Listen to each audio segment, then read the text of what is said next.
Today's episode, we have Richard Yang, Enterprise Sales Development Rep at App Annie, and a jack of all trades. Race car driver, he's a day trader, he's a Twitch streamer, and also a co-founder. Learn how Richard attained 116% of his quota by only making 4 cold calls a day. That's crazy. So your success is our success, and let's get started. From the heart of Silicon Valley in beautiful San Francisco, California, welcome to the SDR Live podcast with Marcos and Andy. Awesome. Well, super excited to be back on another episode of the SDR Live. Today we have Richard Yang. Richard, welcome to the show. Hey, pleasure being here. Thanks, Marcus, and thanks to Andy for the invitation. Of course, Richard. So glad to have you. As for today's agenda, we'll quickly understand a little bit about Richard's background, kind of his company, and what kind of targets he's currently going after, as well as sharing some of his accolades and his success over the past year that he's been at App Annie. And then after that, we'll go over Richard's sales philosophy and then some rapid fire question at the end. So to kick it off, I would love to learn more about your current role as well as App Annie in general. Sure. So appreciate that, Andy. So I've been at App Annie for almost a year now. I sit on a very lean team for all of Americas. It's me and 2 other SDRs who basically handle everything in terms of the what works here. In terms of my best quarter, it was Q1 of 2020, where I had over 116% attainment. And then pipeline year to date is roughly around 7.9 million. Wait, how much money? 7.9 million? Yeah, 7.9 million pipeline. Oh my Wow. gosh. What are some of the big names that you've gotten that you sourced from? That is tough. I don't know if I can share those because they haven't signed that legality form for us to be able to disclose that their logos. Probably Fortune 100 companies, I'm thinking. Yeah, a lot of Fortune 100s, Fortune 500s, and a lot of long short investors. That's enough. You just have so many deals that you can't even remember which ones. I love Dude, it. I wish. But I guess, prefacing into that, the reason for like a lot of these quarters is a lot of unorthodox reasons behind them in terms of my outbounding or my philosophy for prospecting. And I guess the topic for this conversation today is definitely along how my thought process works for reaching out to these companies. And I guess I will start sharing that now. Hey, Andy, who is sponsoring today's podcast? Great question. Today's podcast is sponsored by SV Academy, an online sales fellowship program that connects job seekers to employers hiring for full-time sales roles. Learn more with the link below. Sweet. Okay, so starting off, I just wanted to preface that I have a very unorthodox sales approach. As we start diving deeper into my thought process behind it, you will probably find it a little bit strange or left field compared to traditionally what people think SDRs normally do. So starting off, this is just an overview of my prospecting philosophy or statistics from Q1, which was one of my best quarters. I had over 10,000 outbound emails. It's a lot of email sequences and roughly 400 cold calls. That's not a lot of cold calls. The point here is to focus at what you're good at, right? You want to play to your strengths and work on your weaknesses at the same time. Is it cold calling? Is it email sequences? The beauty about working at App Annie is that you can be flexible and be stronger at one or the other and still succeed, given my previous quarter. So these numbers were pulled from outreach, and as you can tell, I don't do a lot of cold calls. Any SDR, especially anyone who is an SVA or did the internship, can look at that number and will just straight up laugh, right? But every SDR is different, and I wanted to focus mostly on outreach and the content that goes into prospects to ultimately net me my meetings. App Annie is a data provider, so we have to spell out specifically what we do and how we help clients without overloading the email body, which is definitely hard. And especially in current times, it's very important that we have to ensure that the copywriting is sensitive, but still drives enough impact to make them want to net the meeting with you. Wow. Just a quick question then. Like you said, it's a lot of emails, a lot of sequences. And this is something you'll probably share with us, but if you could put a percentage on how many of those emails are personalized versus those that are just in generic sequences, what would the split be? Well, that's a tough one. I would say roughly anywhere from 10 to 20% are personalized in some aspect or the other. Okay. I will touch on in terms of the last part is what I call don't reinvent the wheel often. But in terms of your point, like personalized emails are great in terms that, it connects with the prospects on one point or another. But the issue is you can't do it at scale, right? So how can you make an email that is personable but actionable at scale? That's ultimately the hardest part and what I call the tragedy of the SDR. I love that. Yeah. And before we do move on, I'm also curious, kind of just to give our viewers a little bit more context, is this kind of similar on how your team works, or is this more individual to your own workflow? Sure. So this is individual to my own workflow. If you looked at the statistics across me and the two other SDRs on my team, they focus a lot more on cold calling and more general outbound in terms of just generic sequences, just to have something running in the background. For background, one of my colleagues was a former stockbroker. So he's very comfortable picking up the phone, dialing like there's no tomorrow. He would make roughly 300 to 400 calls a day on a good day. So for him, that's his sweet spot. He can pick up the phone. He can talk to the wall and the wall will talk back. Unfortunately, I don't have that skill, and not a lot of people that I've met have that ability. So it's good for him. So for me, I took the other approach and just focused more on my outbound campaigns because I felt that's something that I had a little more control over. Yeah, something to note there too, just obviously for the audience, is play to your strengths, right? Mm-hmm. So I mean, if you can make 300 or 400 cold calls a day, like go ahead. I would say like I'm more around the range of like 100 because that's like a strong suit for me. But play to your strengths, right? So yeah, thanks for sharing that. No problem. Yeah, exactly. And the whole thing is like, you got to be you. You can't emulate a perfect SDR because ultimately they're not you, right? You got to focus on what works for yourself. Cool. So then jumping to my first advice is trimming the fat. So this is what I personally struggled with the most onboarding at App Annie because we are a data provider, right? There's countless ways to shape how we can portray our data in helping different departments or different use cases in that aspect. And I used to overload my emails with wording. So the one on the left is kind of the initial draft, right? You can see here, like the content for both of these is roughly the same in terms of the problem that they're trying to solve, but one is just drastically more pleasing to the eye. So ultimately, my recommendation for this is to break down your email into different segments and make them as actionable as possible, right? So given that we deal with mobile apps, my thought process into this email was something along this line. So the first one is, how is your app bad, or what is the issue that their role faces, right? In this case, I was speaking to product managers and how to tackle reviews and customer satisfaction. The second part is, how does that affect business? Are you losing out on customer satisfaction? Are you being beaten out by product updates or competitors? Like, what's the main pain point? The third part is, how does App Annie solve that use case? What is the XYZ in terms of the value that App Annie provides? And then lastly, it's a call to action. You always want to have a call to action. And in any other case, it's like, we'd love to discuss further. Do you have 15 minutes to chat? We'd love to share how X competitor is performing in the space. I get that this formula is very different per person, again, per company, per persona or use case, but the ultimate goal is to drive the most value and the least amount of words possible. You want to keep it short, simple, and valuable.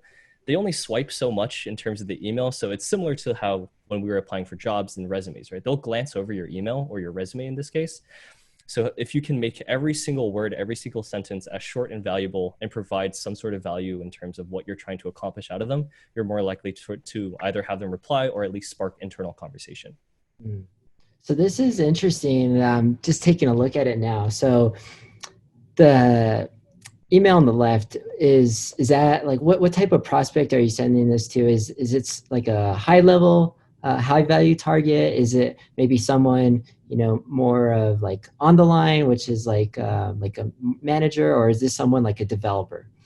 That's a good question. So our general persona for product managers is anyone from senior to VP. That's sort of the sweet spot in terms of people who are actually willing to read your email, unless it's like a startup where it's like 5 men and everyone has a C-suite title, right?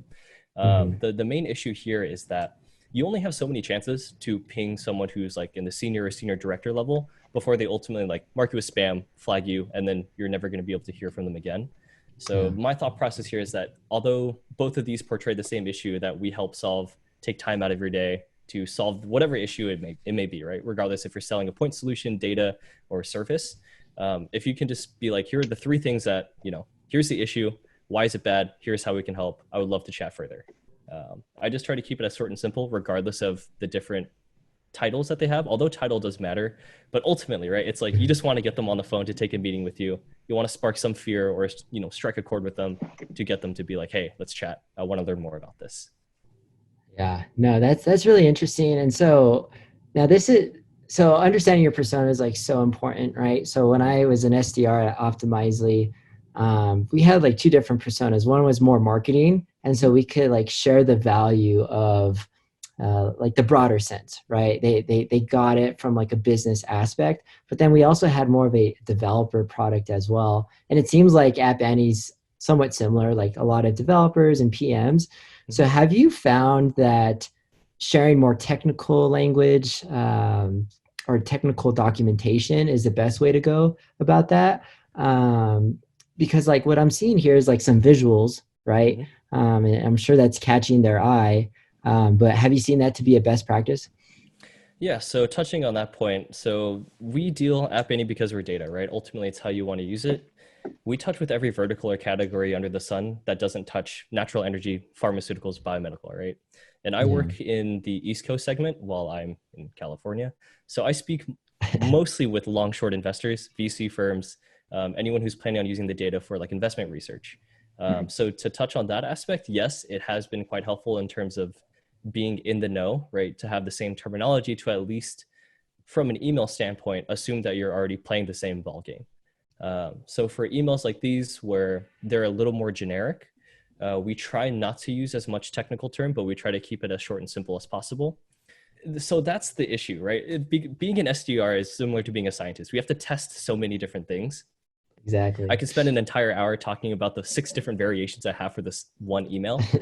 So this is just one example, right? So if we're talking to like someone who's on the lower level or someone who's on the field of a product manager, where they're constantly like checking updates, checking their ratings or reviews constantly. This is someone's like, hey, we can save you a lot of time. We can find all your actionable takeaways in an easy like 5-minute view.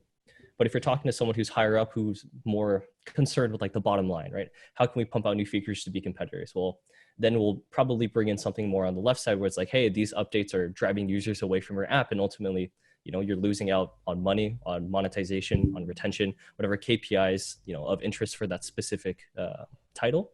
So to that point, right, it's a toss up between, do you want to be generic or do you want to be super technical depending on who you're talking to? You could run so many different campaigns to try to find best practices for both. Historically speaking, I found that being a little more general portrays better in the long run, just because it's more digestible for people to read it at a glance. Wow.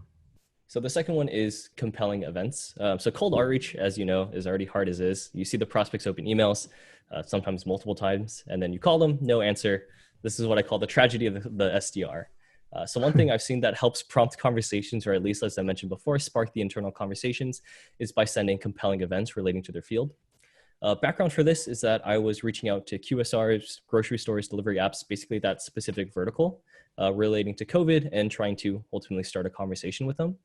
And so I started doing research into related companies that had started positioning themselves differently due to the current events. For instance, back in the beginning of Q1, I don't know if you guys are familiar with Panera Bread. They recently launched their coffee subscription, which is unlimited coffee. See, Marcos knows what I'm talking about. Is it like a $14 a month or something? Yeah, it's like right? 14 or 15 bucks a month, but you get unlimited coffee from Panera, which is like, cool, that's great. It's a new positioning from Panera. And we saw that it had pretty good adoption, but then poor timing on that aspect, right? The hammer fell, social distancing started, and ultimately Panera had to shift themselves differently to where they started even offering groceries as a way to better serve customers. So this is the interesting part, because Panera is now positioning themselves in a multitude of different spaces apart from being just a fast food restaurant, right? So now they're competing with like the Go Puffs, the Instacarts, the Safeways, Targets, Walmarts, you can think it. So the insight here, right, is we're showing how Panera Bread has started positioning themselves differently. We're sending this out to like the Go Puffs and Walmarts of the world. I've gotten a number of conversations from people in top grocery stores, popular food on-demand grocery apps from this content alone, like this specific email. As you can see, this person from GoPuff replied. She's one of the product managers who's in charge of understanding new product launches and updates for innovation. And like I mentioned before, right, you have to be very specific in terms of how you're reaching out to people, just because we only have so many chances before, we get marked as spam, unsubscribe, don't talk to me ever again, take me off your list. I'm pretty sure everyone has heard these words at least once in their life, right? If not from one company each. So my main thing is that if you're sending an email, it has to provide value or touch on some pain point. If you're going to be sending a follow-up email with no value add, don't send it. It's not worth your time. It's a wasted ping. They're going to get annoyed. Just don't do it. If you're going to send a follow-up, at least send something that's relatable to them. Wow. I just wanted to take a deep dive here, just real quick, Sure. Looking at how you right? You're talking about spacing, right, in the first part, and you utilize it very well here. But I thought was interesting is, a common theme is these visuals. Are you Correct. using visuals on almost every email that you do? Yeah, so almost every email has some sort of what we call insight, right? Because I Mm. think the reason why is because data is very hard to describe in words. A lot of people, I can explain to you all the different methodologies and metrics that we offer, but you're only going to be able to picture what you have visually yourself, right? You're not going to be able to see what the platform offers from, a user standpoint. So what we do is we go in and we bring these insights to you. So if we're reaching out to like QSRs in this instance, be like, hey, McDonald's, take a look at what Panera is doing and the relative impact it has on downloads. How are you doing to, one up them in this use case? So that's Ah. why almost every email has some sort of value add for insights in this case. That's so interesting because not only are you personalizing kind of this current compelling event, but you also get to give them like that immediate value add. And they can immediately see, oh, you've done my homework, that, oh, this is one of my competitors. And then, oh, this is how you can help me. Exactly. I, But the tricky part is, right, in terms of the categories in Apple and Google for their iOS and Play Store, it's very broad. For instance, health and fitness has everything from teledocs to pill reminders to weight loss to like right. AI fitness. So it's a lot of due diligence on our side because we could look at an app and see, okay, this falls under health and fitness. But then when we dive a little deeper, it's like massage therapy as opposed to like fitness tracking. I'm curious how you scale this. Like as an SDR, I know we only have like from 8 to 5 or 8 to 6 each day, and that like after the administrative tasks, you maybe only have 4 to 5 hours of prospecting. How do you find kind of like these nuggets of compelling event so you can scale it and hit multiple targets at the same time? That's a good question because that's going to segue into my last part, which Oh, is, Okay, beautiful. yeah, don't that's reinvent the great. wheel often. Oh, So wow. being an SDR can be quite a lonely role, right? Essentially, it's a rat race for what we're trying to do, hit our number, get the bonus at the end of the quarter. But that doesn't mean you have to do it yourself, right? So from personal experience, it was very draining for my very first quarter when I just started at App Annie because I drafted every single vertical category you can think of before even asking my colleagues if they had one already built. So Ah. like I had, yeah, being the Yep. youngest on the team, right? I had to rely on the more veteran SDRs for like insights, how to draft emails, all that administrative stuff. So I sort of felt bad asking them, hey, did you have like an insight for this that I can pull? Because I don't want to be a freeloader. I wanted to show them that I can pull my weight, but it Hmm. can be taxing to redraft sequences, outreach campaigns from scratch. And ultimately, it's not the best use of your time to get you to hit your number at the end of the day.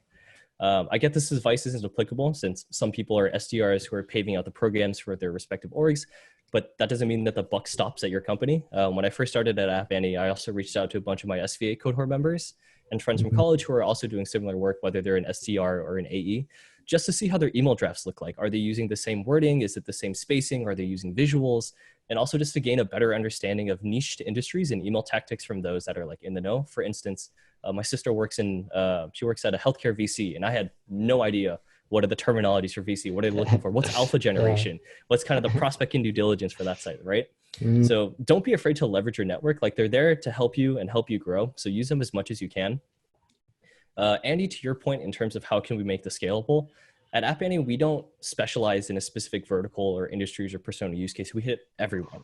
So what we've done is created sort of like a VOW or vertical of the week, in which we'll round robin different verticals between me and the other two Oh. SDRs, and we'll create the entire sequences ourselves, which can be copied and then reused for other SDRs. If we're like, for instance, if the three of us are hitting, all right, we need to hit fintechs. Isaiah, go make us a fintech trip. I'll make a health and fitness trip, and we'll share it back and forth.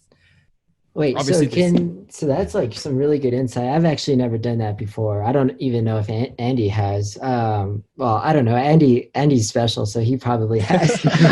Oh no, I'm just as But interested in learning more about how you. It sounds like you're kind of specializing and delegating specific tasks so that the whole team can be more optimized and scaling this whole operation. Yeah, so like I'm sure you guys know, right? Being an SDR is a numbers game. Maybe every 500 emails we send out or like 200 cold calls we make, we'll get one or two back. So any chance that we can to up those numbers is the more likely we are to get more meetings, which then gets more opportunities, which then gets us paid at the end of the day. So for my team specifically, like we leverage this a lot. AEs sometimes even make drips, which is sort of weird from what I've heard. And mostly they do their own like one-off campaigns, but never like a broad drip. So we'll go through and we'll make, I think, anywhere from 5 to 6 drips a week, regardless if they're generic or if they're targeted for a specific like one company or like one of our target accounts. And then we'll just share it like, hey, this is a drip I made for US Bank. Feel free to leverage it for like Bank of America or something like that. The whole thing is, right, like we're like, although SDR is like a solo role, ultimately we are a team, right? We want everyone else to succeed. And it's not like we're cannibalizing each other if we're going after like the same verticals or the same companies, right? So any less work that you can do to make it seem like you're doing more work is great. So in this case, like we sat down, we're just like, hey man, we need to like scale our outreach. How can we do this? We're like, well, we built the same drip 6 times, but individually, why don't we just make it once? And then if we need to change it. So the beauty of this, right? The whole point of creating these verticals of the week is that if you needed to change it from general, like we're just blasting all the fintechs, to go very targeted, like what I was doing with like Instacart or GoPuff, you just change the insights and the wording. The skeleton's already there. So you don't have to build it from the ground up. You can change the copywriting a little bit. You change the insights so it matches more to who you're trying to reach out to. That'll probably save like a 45 minutes, an hour maybe, depending on how fast you go, probably per drip. So then you can do that. If you can churn and burn them really fast, if you start building a cycle and you can start looking for specifically, all right, what do I look for in the news that's going to translate to the data that I find within our app and platform, pull that in together, make these drips, and you can start burning them out like there's no tomorrow. Wow. I mean, my mind is blown by this. I mean, this would have been so useful if I would have had when I was in SDR too, because it's really hard, right? When someone says, all right, we want to put them in different verticals, right? Like, yeah, you have your Salesforce data or your CRM data, but sometimes you have to do a lot of manual cleanup. And then before you like do all that cleanup, it's like, oh my gosh, like, let me just like send out these emails, and then you forget what vertical you're in. So now this might just be a question out of the blue here, but when you're doing these verticals, do you like cold call or like say you have to make calls, right? Do you cold call by vertical or do you just do it by like account? Ooh, that's tough. So it's a little bit of both. I mostly do by account. So what I'll do is in outreach, right? If I have all these verticals in one drip, I will go through, this is a little more tedious than what most people do. I will go through and pick out who's opened my emails more than twice. And then I'll the old open rate. Oh, the open rate. And I'll go through and call them because at least it's top of mind for them. So if they open it once, that's like fine. Maybe they misclicked and outreach will tell them it's opened them once. But if they open it multiple times, especially like if you see the 9+, that's how you know it's a hot one. 9+. It's either they've shared it internally or they're like, ooh, that's the big fish on the reel. That's when you pick up the phone and be like, hey, just reaching out. We'll love to chat. Anything like that. And then just one last question then, that prompted me to think of something is when you, so you're completely 100% outbound or do you get inbound as well? So that's the tricky part. So for inbound, yes, I do get, I get a good number of inbounds from New York as well as from Argentina and China, surprisingly. But Argentina? Yeah. So our Salesforce routing isn't the best in terms of like routing. So I'll get like some Argentina leads or like some random places. So it's tough, right? It's very hard for like Lean Data or Marketo to pick out the people who like are good fits, because ultimately you're still going to get junk in your inbound leads. But specifically for App Annie, because I have the New York area and that's where a lot of the long short investors are, or hedge funds, I can't take hedge funds from a legality standpoint. So I have to just immediately forward those to my AE. But in terms of the split between outbound and inbound, I would say I'm roughly 55% outbound and the rest are inbound. It's definitely been a lot more outbound in current times just because of the state of the society as of right now. But it honestly depends. Some quarters, I think I was like 70 or 80% outbound and the rest I was like 40% outbound. So I guess it kind of just ebbs and flows in terms of how the global economy scale is. Wow, that's pretty crazy. I mean, I wish I had some leads come in from Argentina as well. Hey, man, you never know. They could be gold. Yeah, you're right. I just read a report saying that South American startup companies, I mean, it won't be in your vertical, but are completely just blowing up during COVID. So I thought that was interesting. So yeah, we have a few rapid fire questions we like to ask. Sure. All right. The first one is the old sales question, which is, do you love to win or do you hate to lose? I hate picking one or the other because I like both. Obviously, you want to celebrate the wins, but you'll learn more from losing.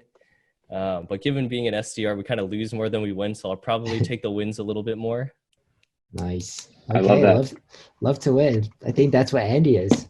The second one, moving on, it's what is your favorite thought leader in sales right now? So that's, again, these are all tough questions, right? Because it depends on who you're looking for. I would probably say, this is a really unorthodox question, but I would probably say my VP of sales. Her name's Julia Khan.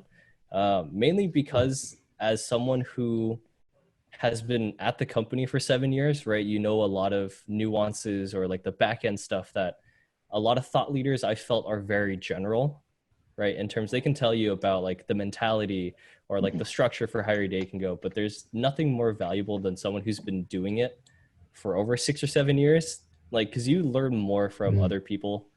Like some people learn more from doing it and some can learn more from others. If you can learn from others faster, that just saves you so much more time down the road in terms of like onboarding, ramping up, trying to get all like, be like a productive SDR and like hit your number every single quarter. So definitely having someone who's been through that rat race and has made it out to the other end can definitely share a lot of best practices. Well, yeah, I'm gonna have to go follow her.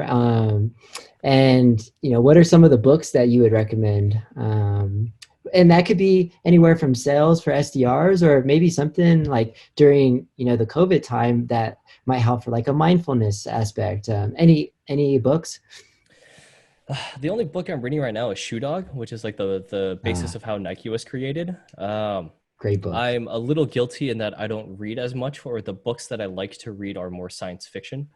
So the other book I would recommend is Venture Deals. So that one I think is very useful for people who, Marcus, maybe on your end for the closing side, in terms of the methodology and thought process behind how a lot of these deals are created.